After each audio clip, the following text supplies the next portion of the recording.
Selamat pagi Bapak, Ibu, dan saudara-saudara yang terkasih. Pagi ini kita akan melandasi ibadah kita dengan mengingat bahwa Tuhan bukan semata Allah yang berkuasa atas hidup kita, tetapi sekaligus menjadi Tuhan yang memberi kita kekuatan saat kita merasa lelah dan membangkitkan semangat saat kita tidak berdaya. Mari kita berterima kasih atas kasih Tuhan dalam hidup kita dan mengagungkan Dia melalui sebuah pengagungan, besarlah kasih Bapakku.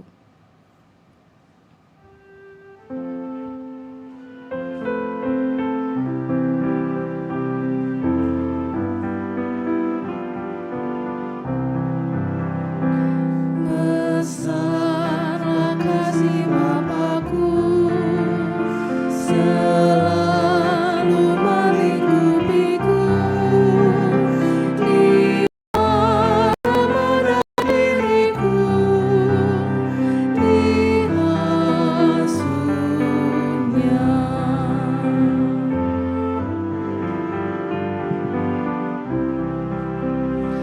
Betapa kasih-Nya besar, tak usah hatiku gentar, ku berbahagia benar di asuh-Nya.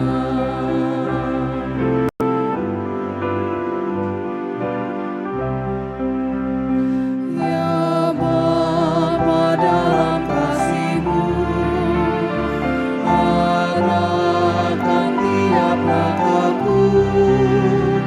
Ku yakin Kau tetap teguh mengasuhku.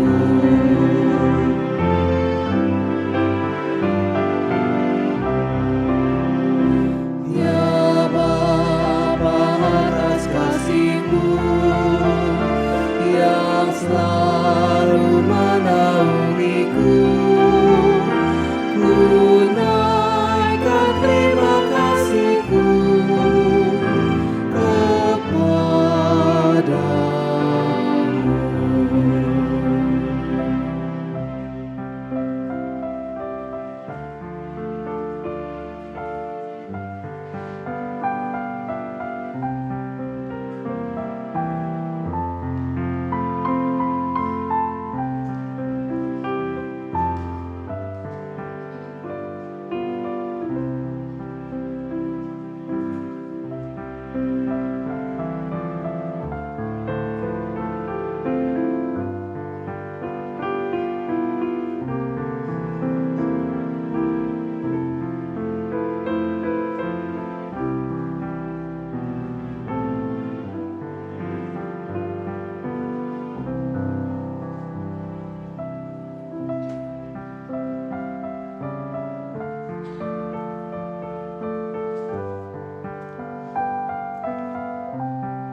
Selamat hari Minggu, Bapak, Ibu, dan saudara-saudara terkasih.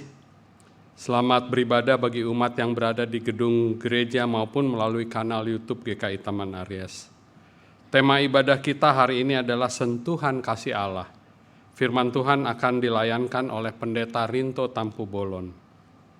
Warta seputar kegiatan gereja dapat kita simak dalam video berikut ini. Shalom Bapak, Ibu, dan Saudara, Growing in God kembali hadir.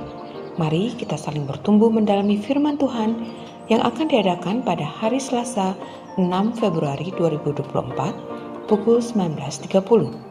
Ditunggu ya, growing together, growing in God, growing in community. Tuhan menciptakan kita dari debu yang rapuh, dan hanya karena Allah lah kita dapat menjadi utuh.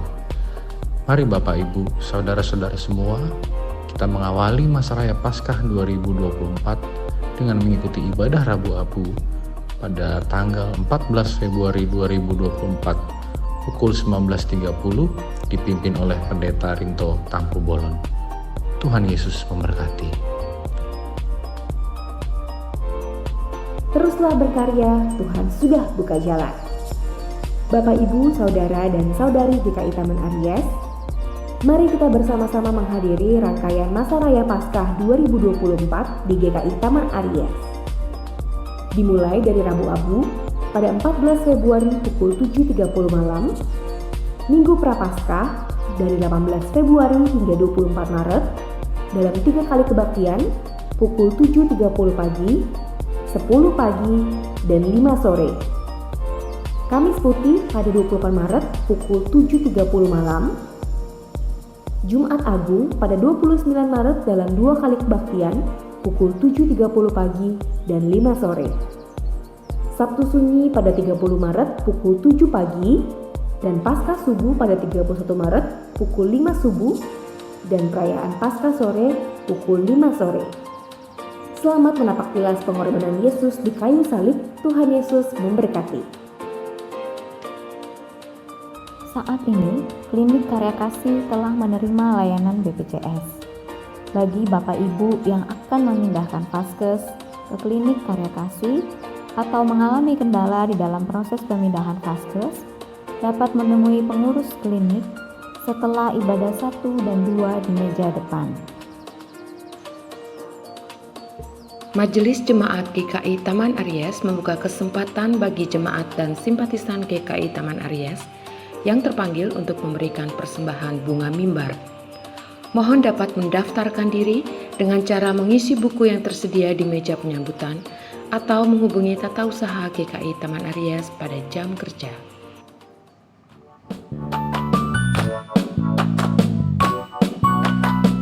Halo Sobri, Sobat NKRI, 14 Februari 2024, ayo nyoblos untuk Pilpres dan Pileg. Kita akan memilih Presiden dan Wakil Presiden, DPR RI, DPD, DPRD Provinsi, dan DPRD Kota atau Kabupaten. Setiap WNI berusia 17 tahun atau yang sudah atau pernah menikah berhak nyoblos, termasuk penyandang disabilitas. Pastikan Anda terdaftar di DPT yang bisa dicek di kelurahan atau online. Bagi yang tinggal di luar negeri, pastikan Anda terdaftar di KBRI setempat. Ada 3 pilihan untuk nyoblos, yaitu lewat pos, kotak suara keliling, atau nyoblos di TPS luar negeri. Nah, yang berencana nyoblos di luar kota karena pekerjaan, berobat, atau studi, ayo lapor ke kelurahan. Anda tetap bisa nyoblos di kota tujuan. Pastikan Anda hadir di TPS dari pukul 7 pagi agar terhindar dari antrian panjang. Ingat, TPS ditutup pukul 1 siang. Pemilu itu asik, jadi mari dalam demokrasi asik kita jadi pemilih yang asik. Sip. Janganlah sia-siakan waktumu.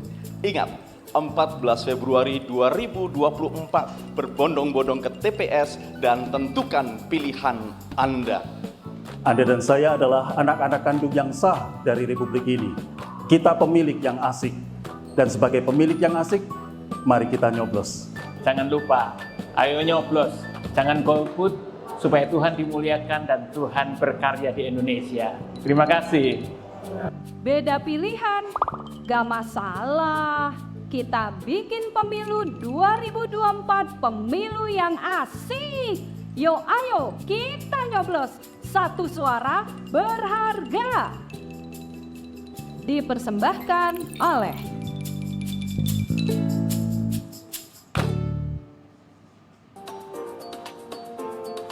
Demikian warta lisan hari ini.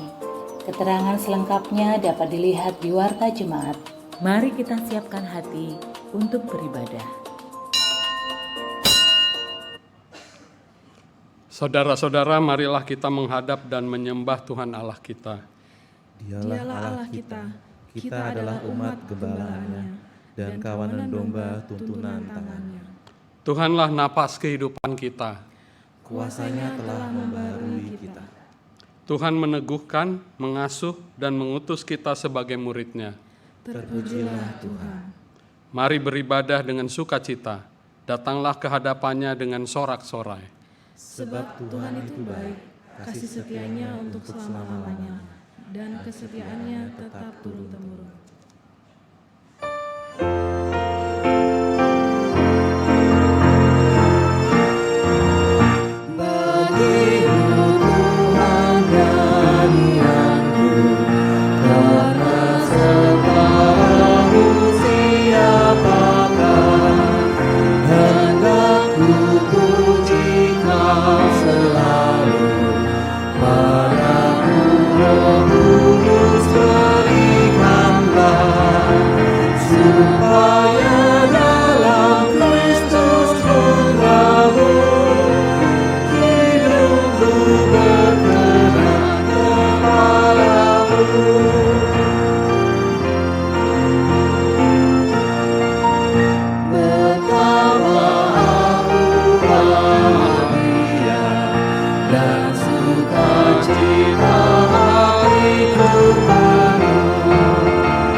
Saudara, pertolongan kita adalah dalam nama Tuhan yang menjadikan langit dan bumi.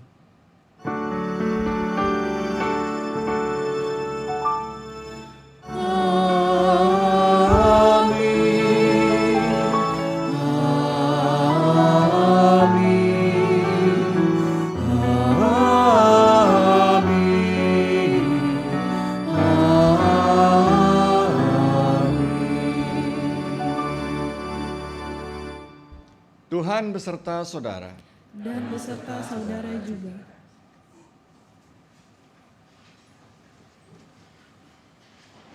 Tema kita di minggu kelima setelah Epifani ini kembali akan mengingatkan kita akan sentuhan kasih Allah yang kita alami dalam hidup kita.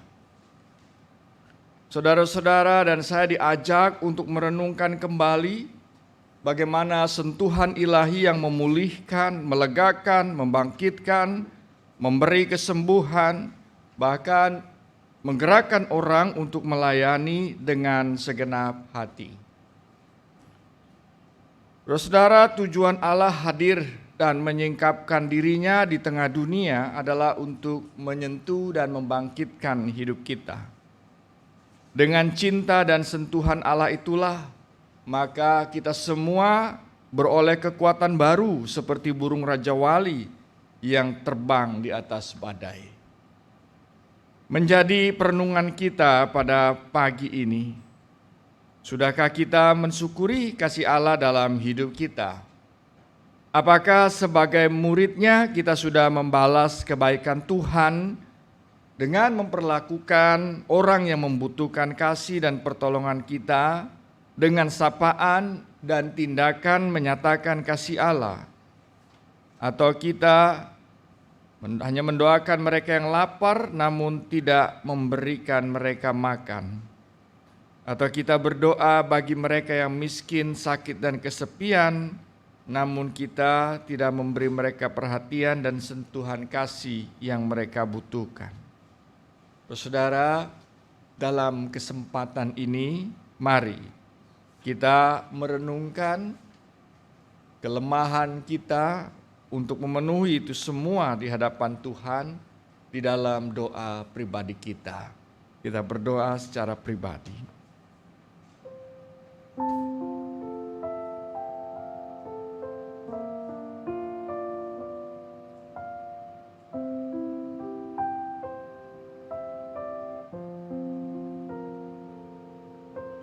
Bapa di dalam sorga, kami mengucap syukur atas kasih-Mu yang Engkau curahkan dalam hidup kami. Di dalam keberdosaan, Engkau telah merengkuh dan menyelamatkan kami. Namun itu tidak membuat kami hidup dalam pertobatan. Kami masih melakukan yang jahat di mata-Mu. Kasih yang telah kami terima tidak membuat kami mau berbagi kasih kepada sesama kami. Kasih yang telah kami terima tidak membuat kami mau memberikan pelayanan yang terbaik kepadamu. Ya Tuhan, ampunilah kami. Tolonglah kami agar sukacita yang telah lahir dan hadir dalam hidup kami dapat menjadi sumber kekuatan untuk melakukan yang baik dan menjauhi yang jahat. Inilah doa kami ya Bapa, di dalam nama Tuhan Yesus Kristus, sumber kasih karunia kami memohon. Amin.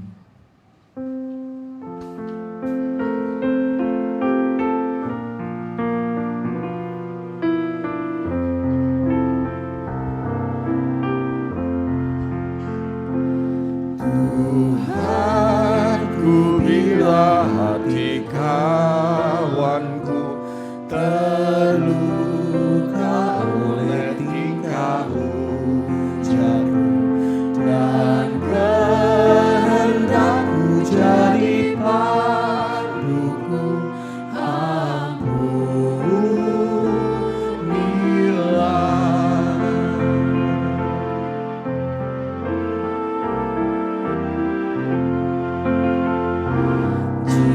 Jikalau tutupku tak semena dan aku telah orang berdosa, pikiran dan tutupku bercela, ampunilah.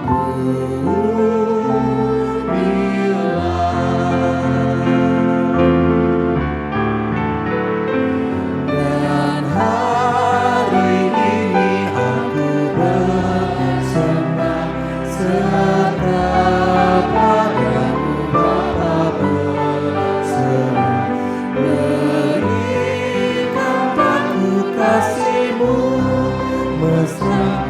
Amin, amin.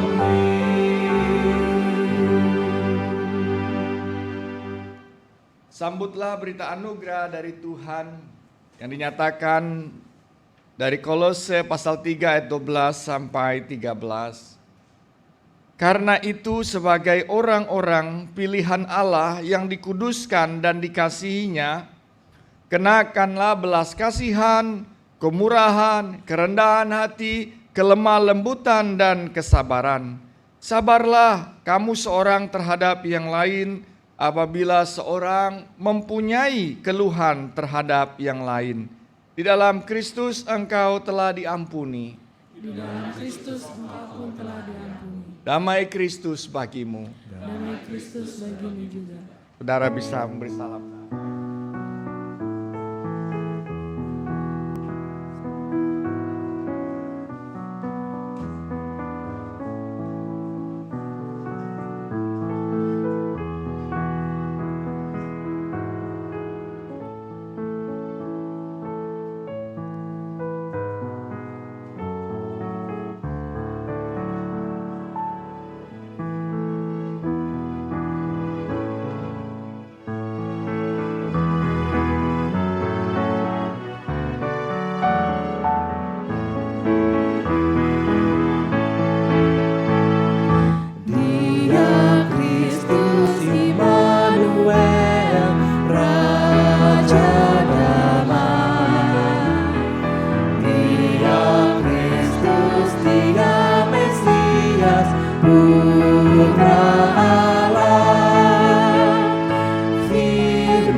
Bapak Ibu Saudara, mari kita berdoa. Tuhan Yesus, terima kasih untuk pagi ini kami boleh bersukacita di dalam ibadah yang Tuhan sediakan untuk kami, dan biarlah sukacita ini juga diperlengkapi oleh firman-Mu sehingga sukacita kami mendapatkan ruang untuk hikmat Tuhan boleh tinggal di dalam hati dan pikiran kami dan menjadi terang bagi jalan kami. Dalam nama-Mu Tuhan Yesus kami mohon pertolongan Roh Kudus. Amin. Bacaan pertama menurut Yesaya 40 ayat 21 sampai 31. Yesaya 40 ayat 21 sampai 31.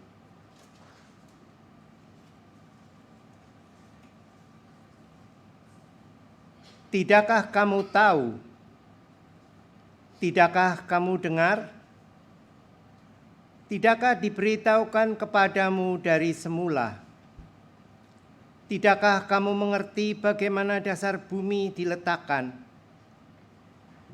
Dialah yang bertahta di atas lingkaran bumi, yang penduduknya seperti belalang. Dialah yang membentangkan langit seperti kain, dan memasangnya seperti kemah untuk dihuni. Dialah yang membuat pembesar-pembesar menjadi tiada, dan yang menjadikan hakim-hakim dunia sia-sia belaka. Baru saja mereka ditanam, baru saja mereka ditaburkan, baru saja cangkok mereka berakar di dalam tanah. Ia langsung meniup kepada mereka, sehingga mereka kering dan diterbangkan oleh badai seperti jerami. Dengan siapa hendak kamu samakan aku, seakan-akan aku setara dengannya? Firman yang Maha Kudus. Arahkanlah matamu ke langit, dan lihatlah siapa yang menciptakan semua bintang itu, dan membuat segenap tentara mereka keluar sambil memanggil nama mereka semua. Oleh sebab Ia Maha Kuasa dan Maha Kuat, tak satu pun yang tak hadir. Mengapa engkau berkata demikian, hai Yakub, dan berkata begini, hai Israel? Hidupku tersembunyi dari Tuhan, dan hakku diabaikan Allahku. Tidakkah kau tahu dan tidakkah kau dengar? Tuhan itu Allah kekal, yang menciptakan bumi dari ujung ke ujung. Ia tidak menjadi lelah dan tidak menjadi lesu. Tidak terselami pengertiannya. Dia memberi kekuatan kepada yang lelah dan menambah semangat kepada yang tiada berdaya. Orang-orang muda menjadi letih lesu, taruna-taruna jatuh tersandung. Tetapi orang yang menanti-nantikan Tuhan mendapat kekuatan baru. Mereka seumpama Raja Wali yang terbang dengan kekuatan sayapnya. Mereka berlari dan tidak menjadi lesu. Mereka berjalan dan tidak menjadi lelah. Demikianlah sabda Tuhan. Syukur kepada Allah.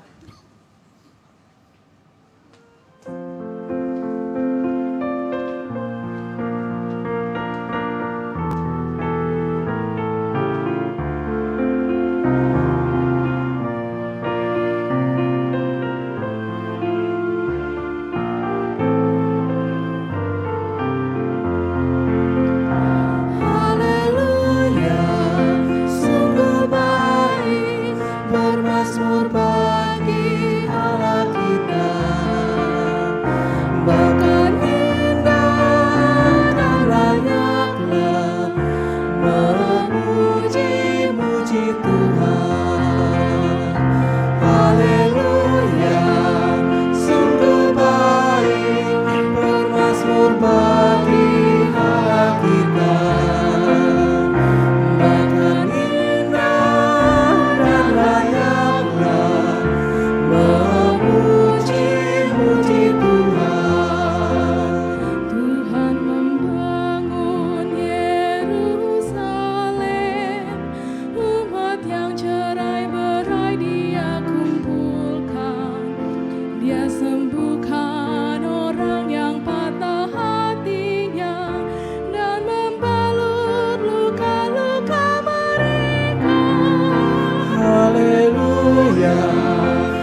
sebut nama-nama semuanya.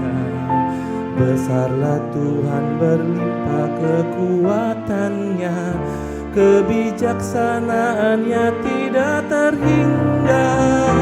Haleluya, sungguh baik, bermazmur bagi Allah kita.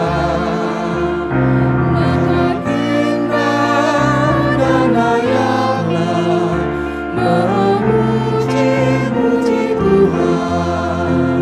Mereka yang tertindas Dia tegakkan lagi, tapi Dia rendahkan orang-orang fasik.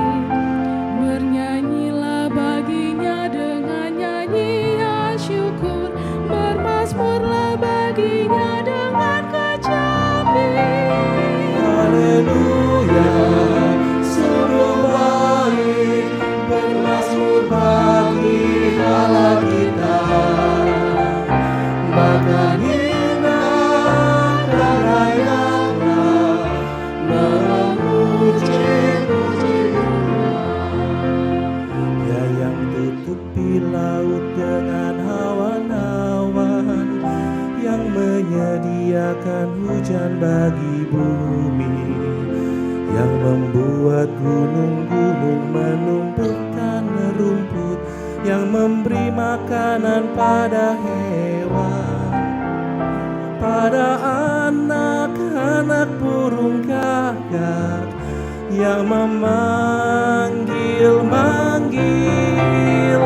Haleluya, sungguh baik, bermazmur bagi Allah kita. Maka indah dan layaklah memuji-muji Tuhan. Dia tak suka pada kegagahan kuda, tak senang kepada kaki laki-laki. Tuhan suka kepada yang takut akan Dia, yang berharap akan kasih setia-Nya. Haleluya, sungguh baik, bermazmur bagi Allah kita. Bahkan indah dan layaklah memuji-muji Tuhan.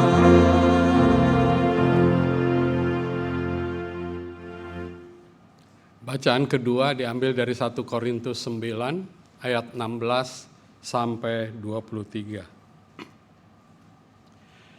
Jika aku memberitakan Injil, aku tidak mempunyai alasan untuk memegahkan diri, sebab hal itu merupakan keharusan bagiku. Celakalah aku jika aku tidak memberitakan Injil. Andai kata aku melakukannya menurut kehendakku sendiri, memang aku berhak menerima upah. Namun karena aku melakukannya bukan menurut kehendakku sendiri, pemberitaan itu adalah tugas penyelenggaraan yang dipercayakan kepadaku. Jika demikian, apakah upahku? Upahku ialah ini, bahwa aku boleh memberitakan Injil tanpa upah, dan bahwa aku tidak menggunakan hakku sebagai pemberita Injil. Sungguh pun aku bebas terhadap semua orang, aku menjadikan diriku hamba dari semua orang, supaya aku dapat memenangkan sebanyak mungkin orang. Demikianlah bagi orang Yahudi, aku menjadi seperti orang Yahudi, supaya aku memenangkan orang-orang Yahudi. Bagi orang-orang yang hidup di bawah hukum Taurat, aku menjadi seperti orang yang hidup di bawah hukum Taurat, sekalipun aku sendiri tidak hidup di bawah hukum Taurat, supaya aku dapat memenangkan mereka yang hidup di bawah hukum Taurat. Bagi orang-orang yang tidak hidup di bawah hukum Taurat, aku menjadi seperti orang yang tidak hidup di bawah hukum Taurat. Sekalipun aku tidak hidup di luar hukum Allah, karena aku hidup di bawah hukum Kristus, supaya aku dapat memenangkan mereka yang tidak hidup di bawah hukum Taurat. Bagi orang-orang lemah, aku menjadi orang lemah, supaya aku dapat memenangkan mereka yang lemah. Bagi semua orang, aku telah menjadi segala-galanya, supaya aku sedapat mungkin menyelamatkan sebagian dari mereka. Semuanya ini aku lakukan karena Injil, supaya aku mendapat bagian di dalamnya. Demikianlah sabda Tuhan.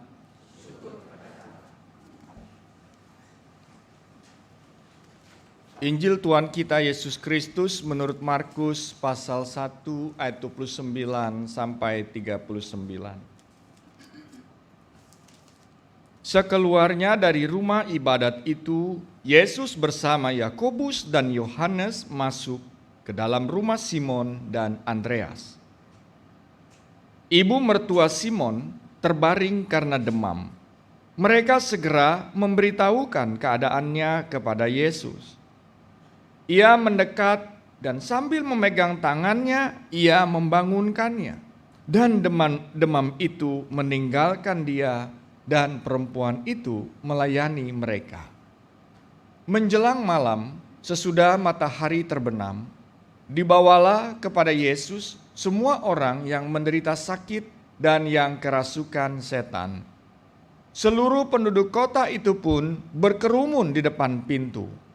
Ia menyembuhkan banyak orang yang menderita bermacam-macam penyakit dan mengusir banyak setan. Ia tidak memperbolehkan setan-setan itu berbicara, sebab mereka mengenal dia. Pagi-pagi benar, waktu hari masih gelap, ia bangun dan pergi keluar.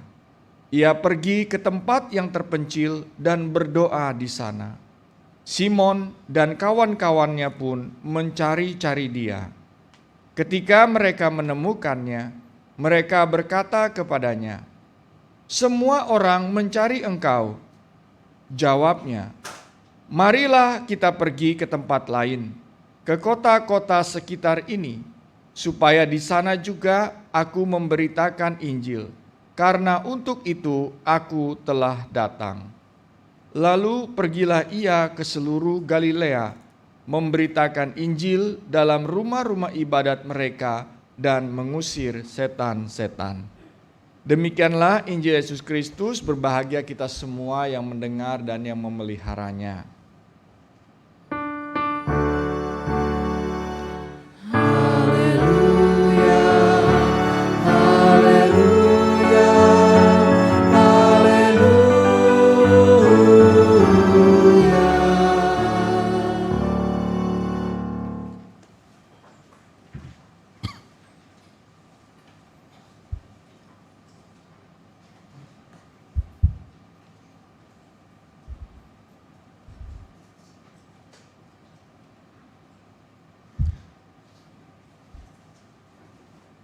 Saudara-saudara, saya memulai dari sebuah cerita.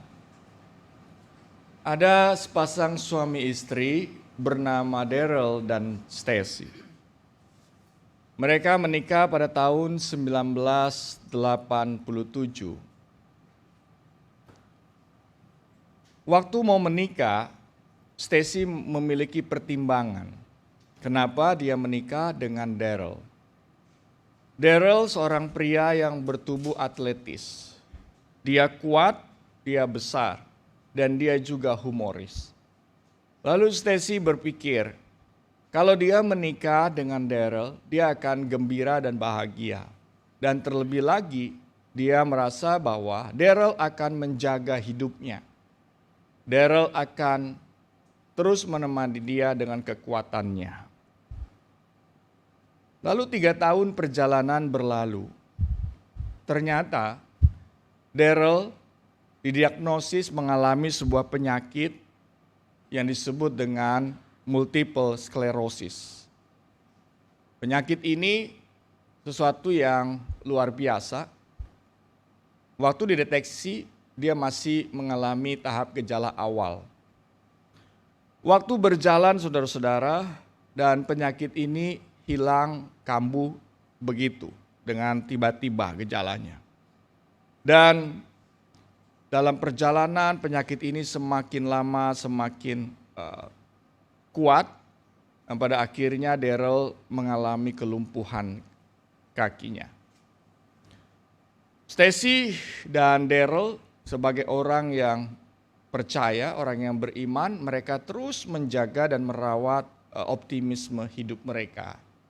Lalu mereka terus berdoa kepada Tuhan. Tuhan sembuhkan, Tuhan sembuhkan. Tetapi ternyata dokter mengatakan bahwa Daryl tidak bisa sembuh. Dan sejak itu Daryl harus menjalani hidupnya di kursi roda. Kenyataan ini sangat memukul Stacy dan Daryl. Mereka frustasi, sangat frustasi dan kecewa. Dan Daryl bagi Stacy yang dulunya yang dianggap sebagai suami pria yang kuat, yang akan menjaga dan melindungi dia, tapi ternyata 3 tahun pernikahan lebih, Daryl tidak berdaya karena dia harus terus berada di kursi roda. Ada tekanan batin yang dialami oleh Stacy dan ada tekanan batin juga yang dialami oleh Daryl. Dua pribadi yang tinggal bersama di dalam rasa frustasi, rasa kecewa dan penuh dengan tekanan batin. Nah, ini perjalanan mereka. Di tengah keadaan frustasi itulah kemudian dalam sebuah kesaksian mereka akhirnya merasakan betul bagaimana sentuhan Allah dalam hidup mereka.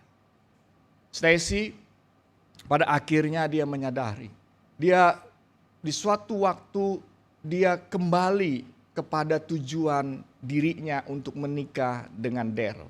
Dia merenungkan semua itu. Dia merenungkan apa yang menjadi harapan dan tujuannya. Lalu ketika dia merenungkan itu, dia menghadapi sebuah kenyataan di mana semua harapan dia menikah dengan Daryl itu tidak bisa lagi diharapkan. Dia tahu bahwa Daryl tidak bisa lagi untuk menjaganya. Dan di tengah situasi itu, di titik itu dia merasakan sentuhan Allah dalam hidupnya, dalam pikiran dan dalam kesadarannya. Di tengah titik itulah kemudian dia merasakan sapaan Tuhan. Bukan Daryl yang menjagamu, tetapi akulah yang akan menjagamu. Daryl Stacy merasakan sapaan Tuhan di dalam dirinya. Dan itu mengubah hidupnya untuk bisa menerima kenyataan dan keadaan. Lalu bagaimana dengan Daryl? Daryl sendiri pun pada akhirnya di suatu malam dia mengalami kesembuhan total, saudara-saudara. Dia mengalami kesembuhan total.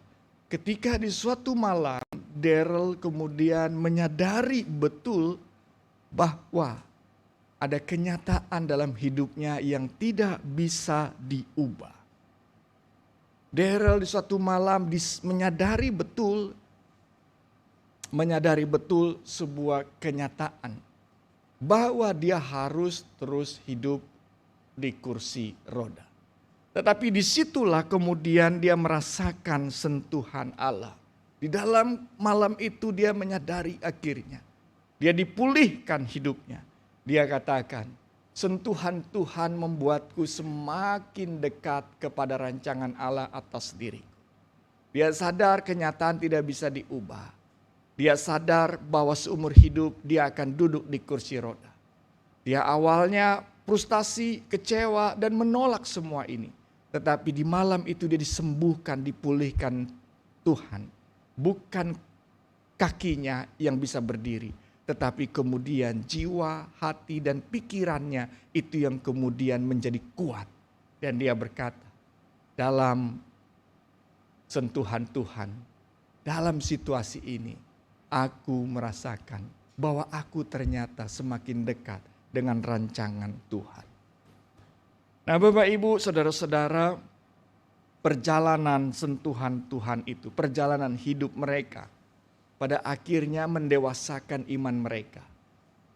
Daryl dan Stacy, mereka beriman dengan semakin dewasa. Mereka beriman tidak lagi seperti dulu. Ketika mereka beriman dengan tujuan mereka dan harapan mereka. Tetapi peristiwa kehidupan dan sentuhan Allah menyadarkan mereka bahwa ada hal dalam hidup ini yang harus direspon dengan kedewasaan iman. sapaan Tuhan menolong hidup mereka kembali. Nah saudara-saudara, kisah Daryl dan Stacy ini mengingatkan saya pada bagaimana Alkitab banyak memberi kesaksian tentang sapaan dan sentuhan Allah dalam kehidupan umat. Kita bisa melihat misalnya apa yang ada di dalam bacaan kita. Kita melihat di dalam Yesaya pasal 40 ayat 39 ayat 31 sampai 31 itu ya. Ayat itu ya. Salah ketik ya. 39 di depan, 31 belakang. Oh ini mundur bacanya Bapak Ibu. Bukan dari depan belakang, kita baca dari belakang. Ternyata begitu ya. Tapi ada sesuatu yang saya mau sampaikan begini ya. Dalam pembacaan Yesaya ini, kita melihat bagaimana Allah menyentuh hidup umat yang berada di dalam pembuangan. Bagaimana Allah menyentuh hidup umat yang berada dalam keputusasaan. Yesaya 40 ini menjadi awal untuk kisah sebuah perjalanan umat yang ada di pembuangan di Babel. Mereka baru beranjak dari kehidupan yang nyaman, tentram, baik, lalu mereka berpindah dari Yerusalem ke Babel. Dan mereka memasuki situasi kehidupan yang berubah. Situasi yang menyesakkan, situasi yang gak punya harapan, situasi krisis. Dan di situ kemudian ada keguncangan, ada kelelahan batin dan ketiadaan harapan dan hidup dalam keputusasaan. Nah, bagi dalam situasi seperti ini, perhatikan apa yang Allah kerjakan untuk mereka. Saya ini mau mengatakan bahwa Allah itu hadir. Allah melakukan sentuhan bagi orang-orang ini. Bagaimana Allah menyentuh hidup mereka. Allah tidak membuat mereka pada saat itu kemudian batal untuk tidak pergi ke Babel. Allah tidak membatalkan situasi hidup mereka. Allah tidak meng-cancel situasi hidup mereka. Bahwa mereka harus berjalan. Mereka harus menghadapi situasi kenyataan yang berbeda dengan harapan mereka. Suka nggak suka. Mungkin kalau mereka berdoa, Tuhan cancel nih semua situasi ini. Batalkan semua, Tuhan bisa kok, Tuhan mampu kok. Karena itu di dalam Yesaya itu mereka bilang, saya itu seperti tersembunyi dari Tuhan. Mereka merasa Tuhan itu tidak ada di situ. Tapi yang menarik, Tuhan tidak membatalkan perjalanan itu. Mereka harus masuk ke dalam situasi seperti itu. Tapi ada satu hal yang Allah kerjakan. Allah memang tidak membatalkan perjalanan hidup mereka, situasi mereka. Tetapi satu hal yang Allah kerjakan, yaitu Dia menyentuh dan menguatkan mereka. Allah melakukan itu. Sehingga engkau harus berjalan, tapi engkau tidak akan lelah, Dia bilang. Itu di dalam pembacaan kitab kita itu. Allah memberikan kekuatan dan semangat pada mereka. Di situ dikatakan ya, di dalam itu orang-orang ini yang menjadi muda itu menjadi lelah, dia menjadi kuat kembali seperti itu. Orang-orang yang terus menantikan Tuhan, dia akan mendapatkan kekuatan. Dia mendapatkan suatu penguatan untuk bisa terus berjalan, ada kekuatan baru. Dan bahkan dikatakan dengan cara sederhana, sentuhan kasih Allah ini membuat umat itu beroleh kekuatan baru seperti burung Raja Wali yang terbang di atas badai. Bapak Ibu saudara-saudara, dalam cerita Yesaya ini kita belajar di situ. Ada kenyataan yang kita tidak bisa ubah. Tuhan gak cancel itu untuk kita. Kita harus jalan itu.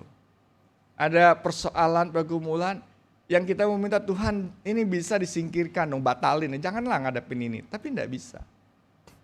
Karena kita harus berjalan di situ, saudara-saudara. Tetapi percayalah bahwa Tuhan tidak mengabaikan kita.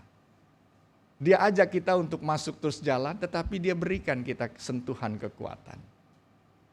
Jadi karena itu umat diajak, jangan takut, jalan saja. Berapa lama mereka harus mengalami itu?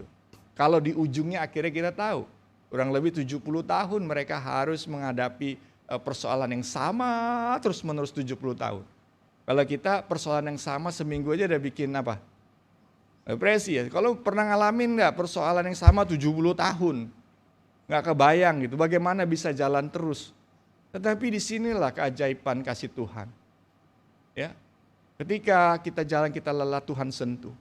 Dan berulang kali Tuhan menyentuh umat. Dia menyentuh Elia juga pada saat dia frustasi, disentuh, bangun Elia, jalan. Seperti itu. Jadi ada sebuah kekuatan baru. Badai tidak akan dihilangkan. Ya, Raja Wali tidak terbang karena tidak ada badai. Tetapi Raja Wali diberi kekuatan untuk melintasi badai. Nah, itu sebuah kekuatan sentuhan Allah. Lalu kita coba perhatikan Bapak Ibu, apa yang terjadi ya di dalam diri Paulus. Ya, kalau kita perhatikan di situ, Paulus katakan, ya, bisa baca sama-sama, 1, 2, 3. Sungguh pun aku bebas terhadap semua orang, aku menjadikan diriku hamba dari semua orang, supaya aku boleh memenangkan sebanyak mungkin orang. Apa yang terjadi di situ? Paulus mengalami sentuhan kasih Allah. Ya, kita tahu cerita itu. Bagaimana Allah menyentuh hidup dia dalam perjalanan tujuan hidupnya, yang ingin memenuhi hasrat keinginan dia karena pemahaman dia akan kebenaran. Paulus berusaha untuk menindas orang, tetapi Allah menyentuh Paulus. Allah menyentuh. Kenapa Allah menyentuh? Supaya Paulus tidak terus melanjutkan kejahatannya. Sentuhan Allah itu membuat Paulus bertobat. Jadi Allah pun menyentuh orang yang berniat jahat. Allah menyentuh orang yang rindu untuk berbuat jahat. Bayangkan, berbuat jahat aja rindu. Allah menyentuh orang yang jatuh di dalam kedosa. Allah menyentuh orang yang jatuh di dalam rencana jahat dan kejahatannya. Di situ Allah menyentuh. Sentuhan Allah ini untuk apa? Menobatkan kita. Mengingatkan kita.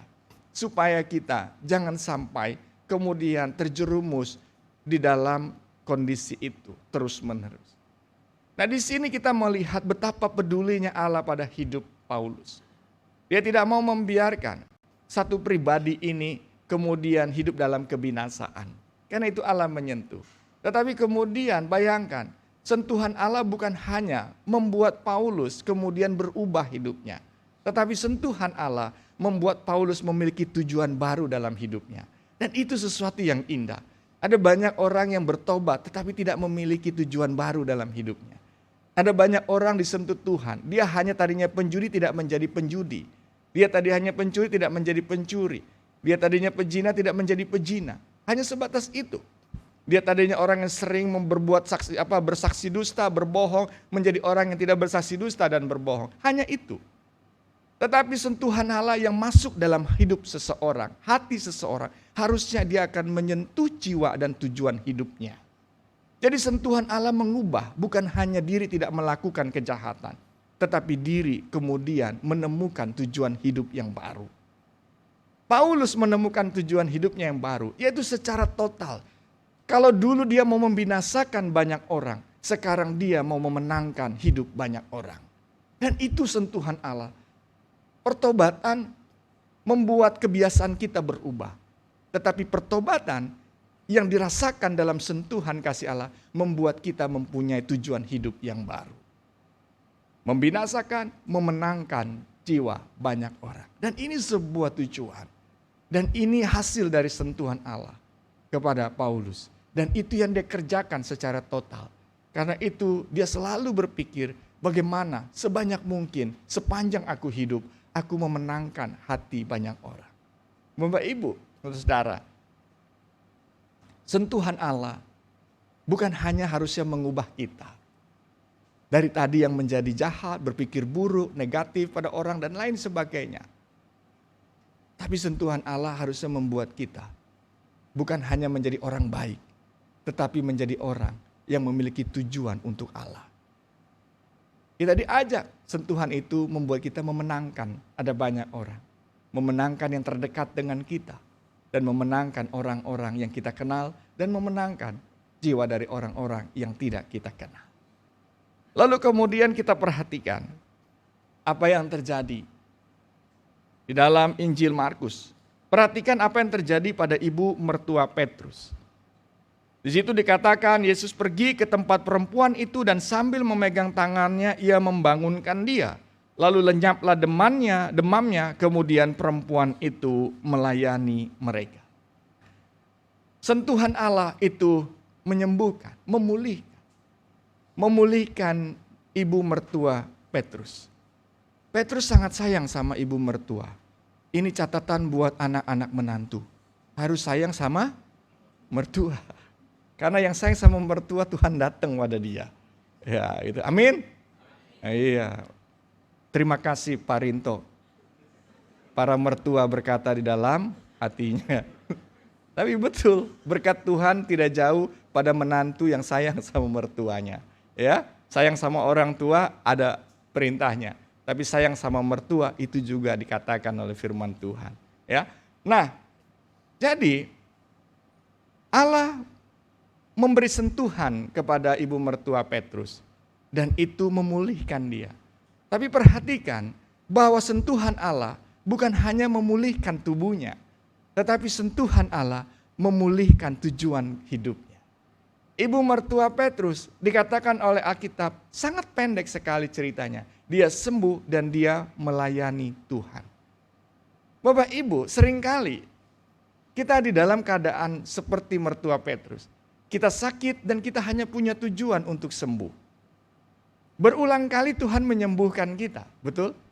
Siapa bilang sakit pilek itu, bersin-bersin itu tidak perlu didoakan? Didoakan. Kadang kita berdoa untuk sesuatu penyakit yang kita anggap dokter bilang gak bisa disembuhin. Bapak Ibu pernah membaca, pernah melihat sebuah berita. Ada orang cegukan. Tahu cegukan ya? Cegukan itu kan kita gak pernah doain waktu cegukan ya. Ya saya juga enggak sih. Cegukan gimana bunyinya ya? Gimana? Ah itu Pak Dokter tuh. Bagus. Cegukannya. Jadi kita ada lomba cegukan yang terindah gitu ya. Gitu ya. Ada seorang yang cegukan, dia pikir sekali oke, dia ini. Tapi kemudian ternyata bertahun-tahun cegukan. Bapak Ibu, bayangkan kalau Bapak Ibu seorang sales. Ya, sales yang menawarkan barang. Saudara mau beli barang gitu kan. Jadi orang tuh akan menunggu lama. Dan kemudian dia pikir, maaf saya cari sales yang lain. Seperti itu. Bayangkan kalau seorang pendeta cegukan. Ya. Saudara-saudara Tuhan mengatakan gitu kan. Bahwa kasih itu ya kan, enggak enak gitu. Jadi kita harus doakan juga. Jadi kita sering gitu ya, menganggap memilah-milah semua hal. Bersin-bersin juga, ya. Wah, haciu. Ya, tampak sederhana. Tetapi kita juga nggak pikir bahwa itu sebuah anugerah untuk tidak bersin. Kalau coba bayangkan intensitasnya tinggi dan waktunya lama dan panjang dalam hidup kita. Kan nggak ada yang mau dekat dengan kita. Ya.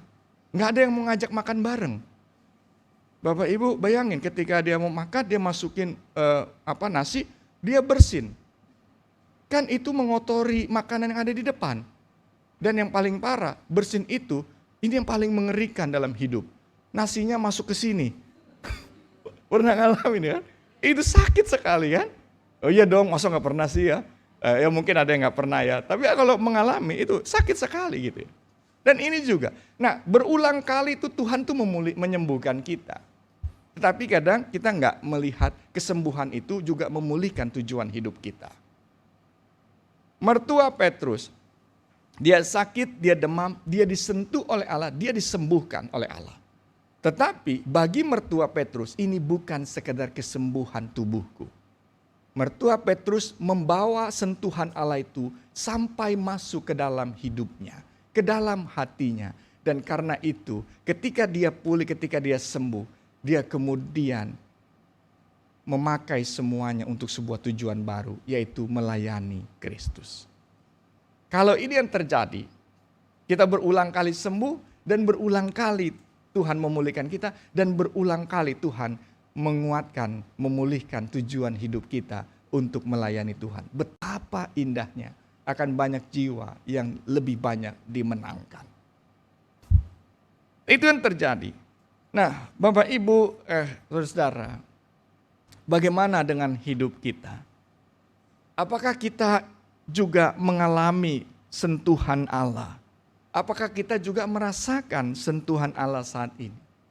Apakah kita merasakan mengalami sentuhan penguatan yang dari Allah?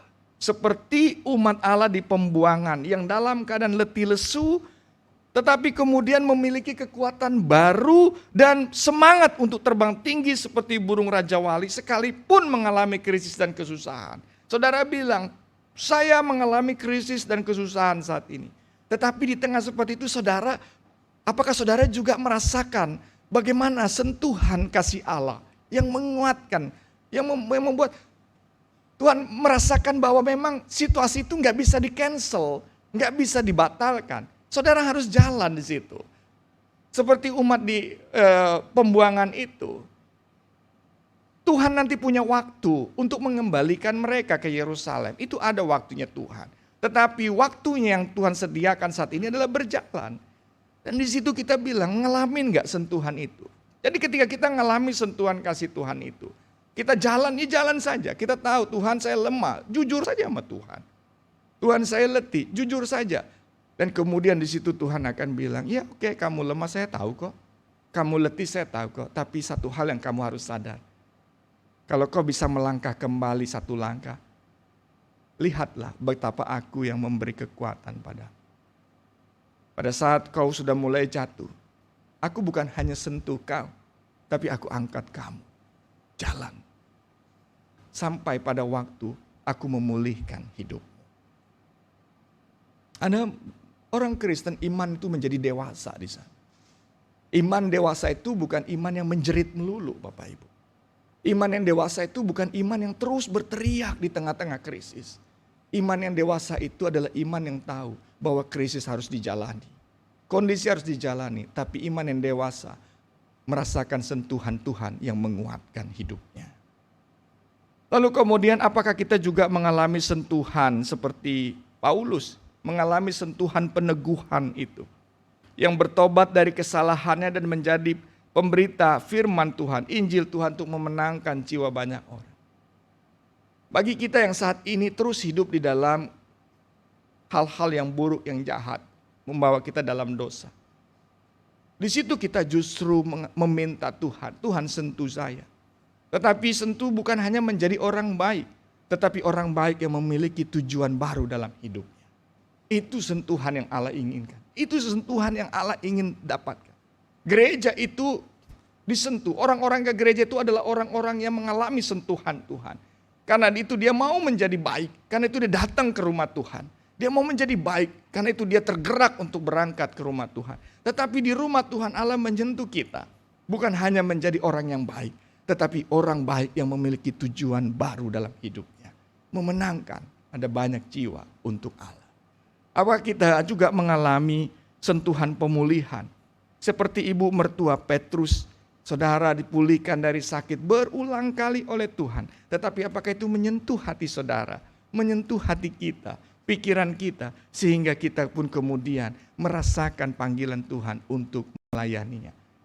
Tuhan Yesus tidak mengatakan kepada mertua Petrus, kalau kamu sembuh kamu melayaninya. Tidak. Tuhan Yesus hanya mendatangkan kebaikan buat mertua Petrus. Lalu bagian berikutnya orang yang mengalami kebaikan, apakah dia tersentuh oleh panggilan Tuhan atau tidak. Itu diserahkan pada kita. Tetapi ketika ibu mertua Petrus memutuskan untuk melayani Tuhan, Tuhan Yesus tidak pernah menolaknya. Lalu apakah kita juga mengalami sentuhan penyadaran untuk berserah seperti Daryl dan Stacy?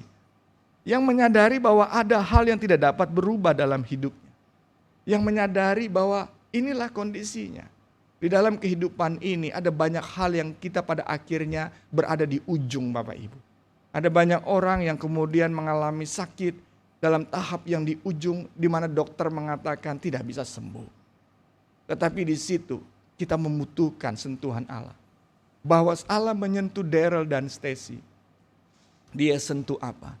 Dia kemudian disadarkan untuk berserah. Stacy yang melihat suami harapannya itu dalam kondisi tidak berpikir saya akan pergi meninggalkan dia. Tetapi Stacy berpikir saya akan pergi kepada Tuhan. Bukan pergi untuk meninggalkan, tapi pergi untuk datang kepada Tuhan. Lalu di situ Tuhan sentuh dia.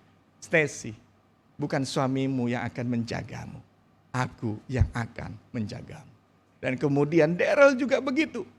Dia tidak mudah, saya mau menyampaikan ini pun berat Bapak Ibu. Tidak mudah untuk mengatakan apa yang Daryl katakan. Tetapi ini menjadi satu bagian untuk kita bersama. Pada saat titik di mana hidup kita sudah diputuskan. Daryl, kau harus seumur hidup di kursi roda. Dan di situ kita butuh sentuhan yang untuk menyadarkan kita. Tuhan, situasi ini, kesusahan ini, seperti Daryl bilang, membuat aku semakin dekat dengan rancangan. Ada sebuah kesadaran, kekuatan. Setiap orang mengalami sentuhan yang berbeda. Mungkin saya disentuh di dalam peneguhan. Mungkin Bapak Ibu disentuh di dalam pemulihan. Di dalam penyadaran. Di dalam penguatan. Setiap kita disentuh Tuhan dengan caranya masing-masing. Tetapi satu hal yang kita mau katakan. Mari buka diri kita. Buka hati kita. Biarkan Tuhan menyentuh kita. Rasakan itu bukan hanya sampai pada fisik kita. Tetapi sentuhan Allah mengubah tujuan hidup kita. Menjadi tujuan hidup yang baru. Di mana kita akan menjadi kuat. Seperti burung Raja Wali. Yang melintasi badai dalam hidupnya. Amin.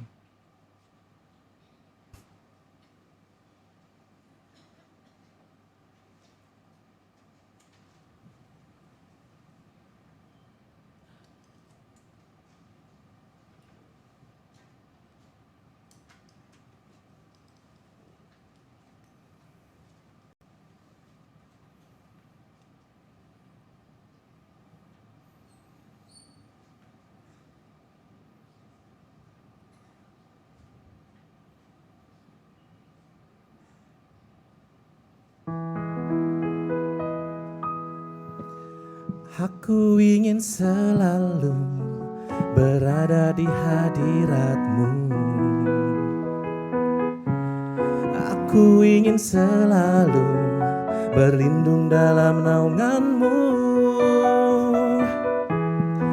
Di bawah kepak sayap-Mu, Kau bawaku terbang tinggi, melintasi langit biru bagaikan Raja Wali.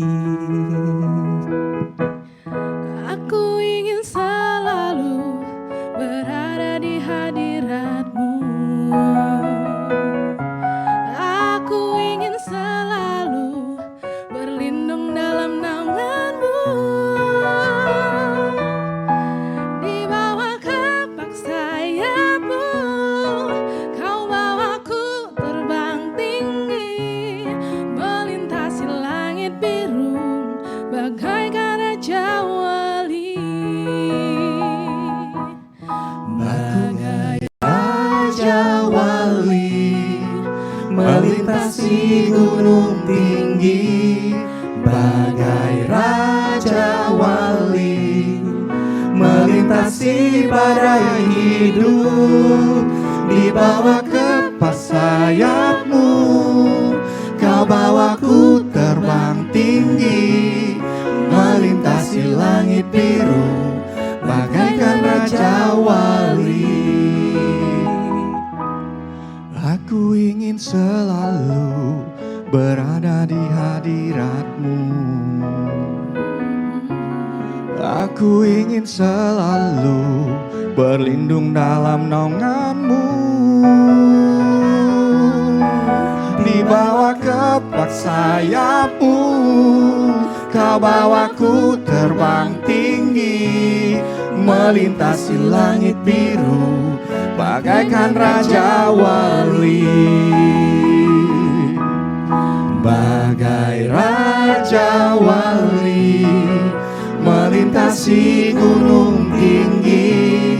Bagai Raja Wali, melintasi badai hidup. Di bawah kepak sayap-Mu, Kau bawaku terbang tinggi, melintasi langit biru bagaikan Raja Wali. Bagai Raja Wali, melintasi gunung tinggi.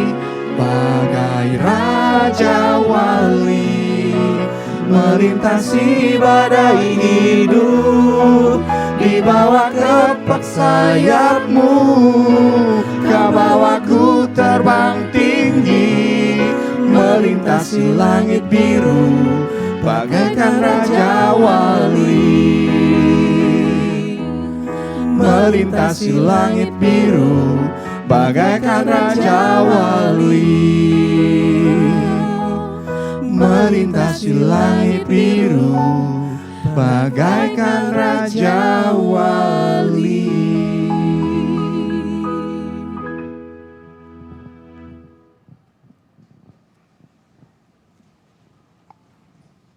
Marilah kita bersama dengan umat Allah di masa lalu, masa kini, dan masa depan, mengingat janji baptisan kita dengan mengikrarkan pengakuan iman rasuli. Aku percaya kepada Allah, Bapa yang Maha Kuasa, Khalik langit dan bumi, dan kepada Yesus Kristus, anaknya yang tunggal Tuhan kita, yang dikandung dari Roh Kudus, lahir dari anak darah Maria, yang menderita sengsara di bawah pemerintahan Pontius Pilatus, disalibkan, mati dan dikuburkan, turun ke dalam kerajaan maut. Pada hari yang ketiga, bangkit pula dari antara orang mati, naik ke surga, duduk di sebelah kanan Allah, Bapa yang Maha Kuasa, dan dari sana ia akan datang untuk menghakimi orang hidup dan yang mati. Aku percaya pada Roh Kudus, gereja yang kudus dan am, persekutuan orang kudus, pengampunan dosa, kebangkitan orang mati, dan hidup yang kekal. Amin.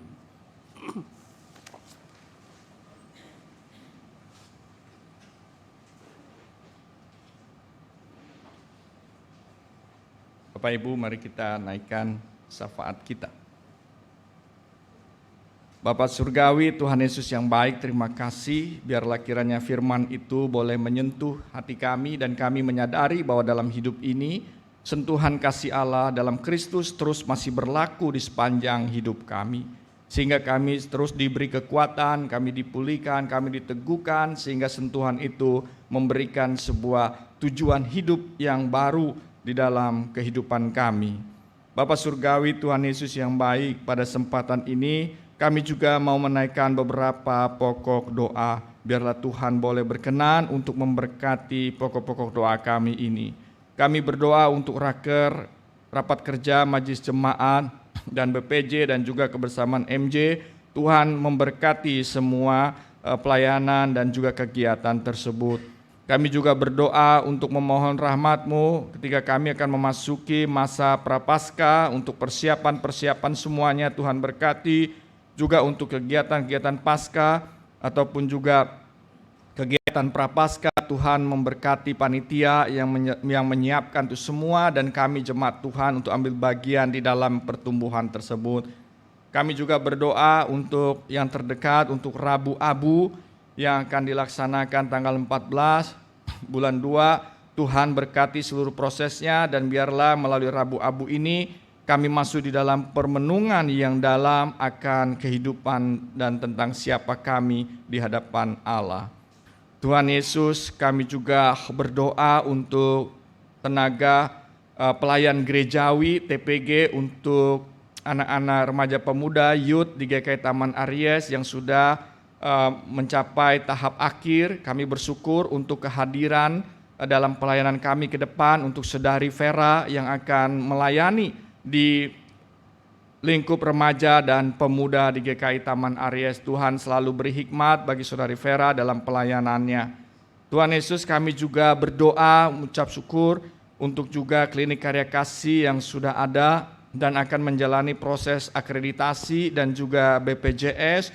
Tuhan memberkati semua itu, sehingga pelayanan kesehatan ini bukan hanya menjadi berkat buat warga sekitar, masyarakat luas, tapi juga terlebih juga buat warga gereja GKI Taman Aries. Tuhan yang memberkati. Kami juga berdoa untuk jemaat kami yang sakit, yang saat ini sedang di rumah sakit. Pagi ini Bapak Jongguk Nababan, Tuhan yang memberkati untuk pemulihan dan kesembuhannya. Kami mendoakan berkati seluruh tenaga medis yang boleh ambil bagian dalam mendatangkan kebaikan untuknya. Kami juga berdoa memohon rahmat Tuhan untuk pemilu tanggal 14 bulan 2. Biarlah kami juga diberikan hikmat terus menerus, dan terlebih lagi ketika kami mendukung paslon tertentu, kami tahu bagaimana cara mendukung yang baik, dan kami juga tahu bagaimana di dalam kebersamaan, di dalam perbedaan yang ada untuk tetap menjaga kesatuan bangsa dan kebaikan bangsa, sehingga bangsa ini tidak menjadi terpecah, keluarga tidak menjadi terpecah, persekutuan gereja tidak menjadi terpecah, bahkan masyarakat menjadi terpecah karena perbedaan pilihan. Karena kami sadar setiap orang dapat memilih siapapun, dan untuk itu setiap orang juga dapat menghargai setiap pilihan siapapun. Tuhan Yesus tolong berkati semua supaya menjadi lancar dan baik.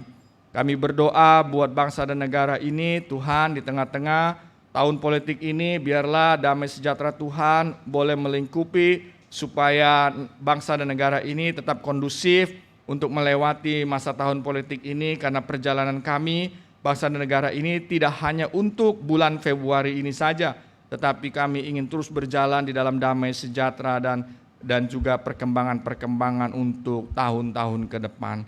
Terima kasih ya Tuhan Yesus, ini doa syafaat kami yang kami naikkan hanya di dalam nama-Mu Tuhan Yesus Kristus yang telah mengajar kami berdoa.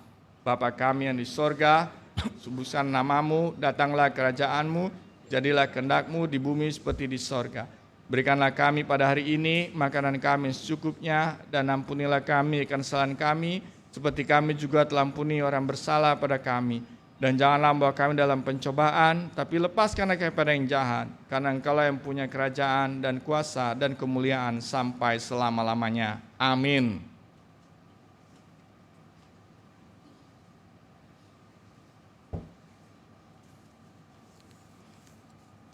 Marilah Bapak Ibu kita memberikan persembahan syukur kita kepada Tuhan sambil mengingat firman Tuhan dalam Mazmur 84 ayat kedua, 5 dan 12. Betapa menyenangkan tempat kediaman-Mu ya Tuhan semesta alam. Berbahagialah mereka yang tinggal di rumah-Mu, yang dapat terus-menerus memuji Engkau. Sebab Tuhan Allah adalah matahari dan perisai. Kemurahan dan kemuliaan Ia berikan. Ia tidak menahan kebaikan kepada orang yang hidup tidak bercela. Mari dengan sukacita kita membawa persembahan syukur kita dengan cara mengirimkannya melalui rekening GKI Taman Aries dengan scan kris atau memasukkan amplop persembahan di kantong persembahan yang diedarkan selama pelayanan persembahan.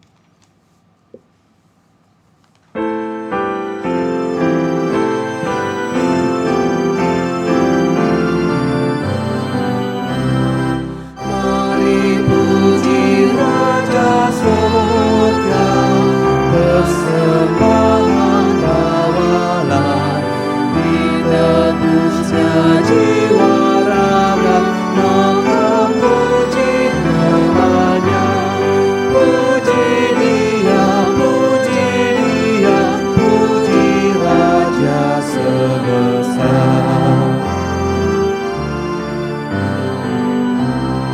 Puji yang kekal rahmat-Nya bagi umat damai, dulu kini selamanya, panjang sabar ramai. Puji Dia yang setianya ada. Bagai Bapa yang penyayang, siapa kita Ia tahu, tangan kasih-Nya menatang di tengah bahaya mau. Puji Dia, kasih-Nya seluas-luasnya. Kita bagai buah saja, layu habis musimnya, tapi keadaan raja tak berubah, tak lemah. Puji Dia yang kekal kuasanya.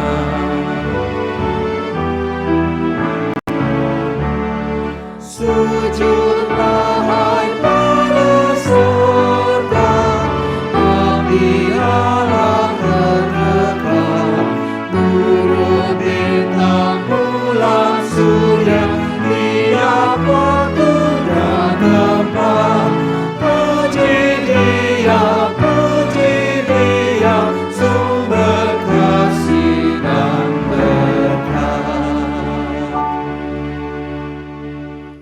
Umat Tuhan, mari kita berdoa.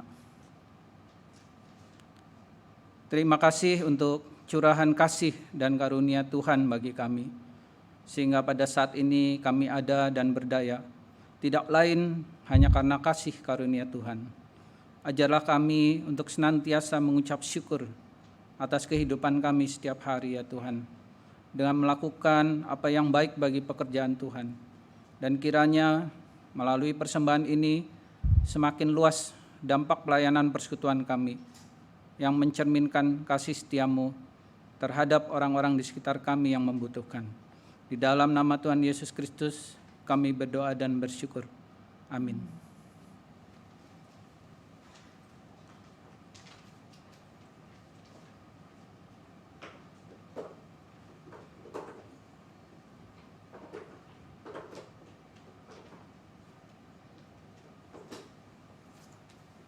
Saudara-saudara, mari kita mengimani, mengalami, dan melanjutkan karya kasih Allah bagi seluruh semesta, agar Injil Kerajaan Allah makin dirasa sehingga dunia diubahkan. Mari kita bertekad menjadi berkat dengan membawa sinar terang bagi mereka yang berada di kegelapan dan memberi sentuhan kasih yang berasal dari Allah kepada siapapun yang memerlukan.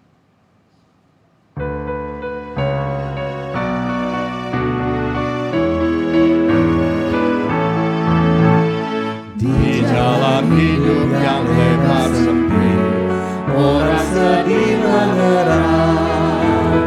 Tolong mereka yang dalam gelap, bawalah sinar terang.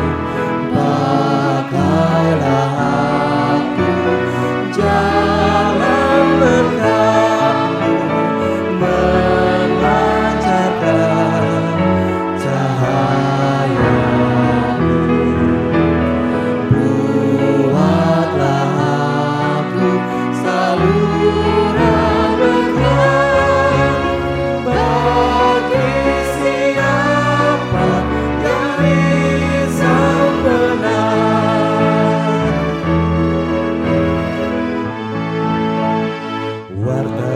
Kristus dengan kasih-Nya, pengampunannya penuh. Orang kan datang apabila engkau menjadi saksi teguh. Pakailah aku jalan berkat-Mu, memancarkan cahaya.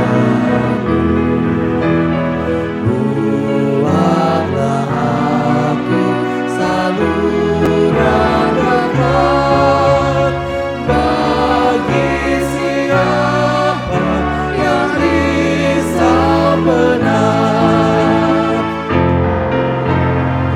Seperti Tuhan memberi padamu dan mengasihi Dikau, berikan Tuhanmu di mana perlu, Yesus mengutus Engkau.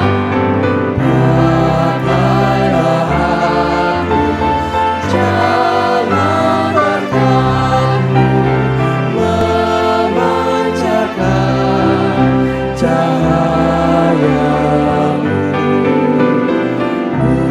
Buatlah aku saluran berkat bagi siapa yang risau benar. Mari arahkanlah hatimu kepada Tuhan. Kami mengarahkan hati kami kepada Tuhan. Jadilah saksi Kristus. Syukur pada Allah, Terpujilah Tuhan. kini dan selamanya. Terimalah dan imanilah berkat Tuhan yang menyertai saudara. Kiranya Allah sumber kasih karunia menyertaimu sepanjang waktu. Kiranya Tuhan Yesus yang terang abadi menerangimu dengan firman-Nya. Kiranya Roh Kudus menjaga hatimu sehingga tutur kata dan perbuatanmu menjadi saksi bagi dunia. Amin.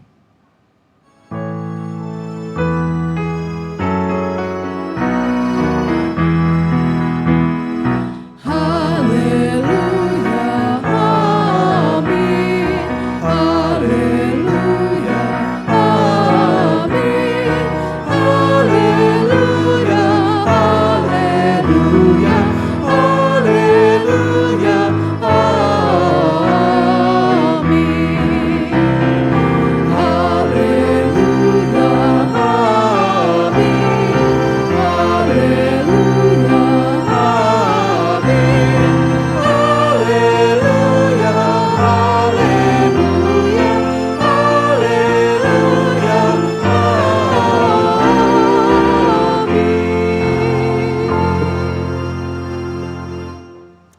Bapak, Ibu, saudara-saudara yang terkasih dalam Tuhan Yesus, ibadah telah selesai. Kiranya firman Tuhan yang sudah disampaikan dapat menjadi pegangan dalam menjalani kehidupan kita hari ini, hari esok, dan hari-hari selanjutnya. Selamat hari Minggu, Tuhan Yesus memberkati.